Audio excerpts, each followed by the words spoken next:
बिहार में सत्ता चाहे लालू प्रसाद यादव के पास रही हो या फिर नीतीश कुमार के पास, इनकी सरकार में बाहुबलियों का बोलबाला हमेशा से ही रहा है। नमस्कार, मैं खुशी और आप देख रहे हैं जनक बार का स्पेशल सेगमेंट कहानियां।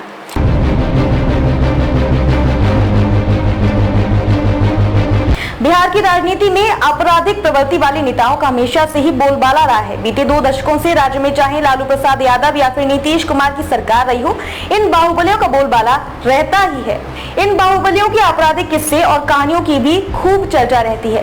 बिहार के इन बाहुबलियों की करतूत आए दिन मीडिया की सुर्खियां बनती रहती है। वैसे तो बिहार में कई बाहुबली हुई, लेकिन बीते कुछ सालों से शहाबुद्दीन, सूरजभान सिंह, अनंत सिंह, आनंद मोहन, पप्पू यादव, सुनील पांडे, राजन तिवारी और विजय कुमार शुक्ला उर्फ मुन्ना शुक्ला जैसे कुछ बड़े नाम की चर्चा किए बगैर बिहार में बाहुबलियों का इतिहास अधूरा है।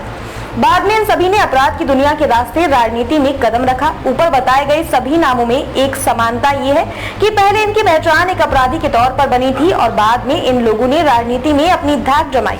एक ऐसे ही बाहुबली है मुन्ना शुक्ला। इनके किस्से किसी फिल्मी हीरो की कहानी से कम नहीं है। मुन्ना शुक्ला को उत्तर बिहार का सबसे बड़ा बाहुबली माना जाता है। इनके दबंगई के किस्से भी कम दिलचस्प नहीं है। बहरहाल इनके डॉन बनने की कहानी पर नजर डालते हैं। मुन्ना शुक्ला 4 भाइयों में तीसरे नंबर के हैं। 90 के दशक में मुन्ना शुक्ला के बड़े भाई छोटन शुक्ला मुजफ्फरपुर के आसपास के इलाकों में अपराध जगत का बेताज बादशाह हुआ करता था। साल 1994 में छोटन शुक्ला की हत्या हो गई और इसका आरोप उस समय के मंत्री और आरजेडी नेता ब्रिज बिहारी प्रसाद पर लगा। मुन्ना शुक्ला तब पढ़ाई कर रहे थे और कहा जाता है कि भाई की हत्या के बाद ही मुन्ना शुक्ला ने अपराध की दुनिया में कदम रखा। छोटन शुक्ला की हत्या के बाद साल 1994 में मुजफ्फरपुर में प्रदर्शन हो रहा था। गोपालगंज के उस समय के तत्कालीन डीएम कृष्णैया की गाड़ी उसी रास्ते से गुजर रही थी जहां पर प्रदर्शन हो रही थी। तभी भीड़ ने कृष्णैया की गाड़ी को घेर लिया और उन्हें पीट कर मार डाला। डीएम की हत्या का आरोप मुन्ना शुक्ला सहित 7 लोगों पर लगा। कुछ साल पहले ही इस हत्याकांड में कोर्ट ने फैसला सुनाया था। डीएम की हत्या मामले में मुन्ना शुक्ला, आनंद मोहन और उनकी पत्नी लवली आनंद, पूर्व विधायक अखलाक अहमद, प्रोफेसर अरुण कुमार सिंह और जेडीयू नेता हरेंद्र कुमार दोषी करार दिए गए। बाद में कोर्ट ने कुछ शर्तों के साथ मुन्ना शुक्ला और लवली आनंद को जमानत दे दी। डीएम की हत्या में एक और बाहुबली आनंद मोहन भी उम्र कैद की सजा काट चुके हैं। शुक्ला एक और मामले में मुजरिम करार दिए गए। 3 जून 1998 को इंदिरा गांधी आयुर्वेदिक संस्थान में पूर्व मंत्री ब्रिज बिहारी प्रसाद की हत्या के मामले में भी मुन्ना शुक्ला दोषी करार दिए जा चुके हैं। साल 1998 में अस्पताल की पार्च में टहलते वक्त ब्रिज बिहारी प्रसाद को AK-47 से भून दिया गया था। इस मामले में एक और डॉन सूरजभान सिंह का नाम भी सामने आया। शुक्ला जेल के अंदर रहते हुए नर्तकी के डांस का लुत्फ उठाते भी पाए गए।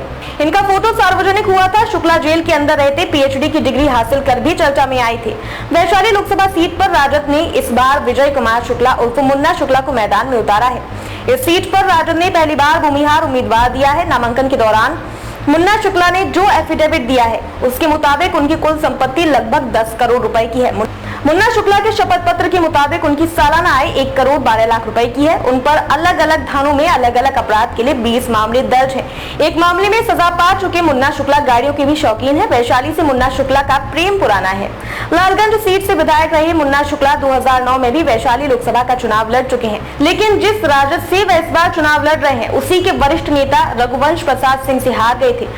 मुन्ना शुक्ला की राजद में एंट्री भी खास चर्चा बटोर कर लाई थी। लालू आवास के बाहर उनकी एक जातिवादी टिप्पणी ने खासा विवाद पैदा किया। हालांकि राजद ने उनका टिकट नहीं काटा और लालू यादव की कृपा उन पर हो गई।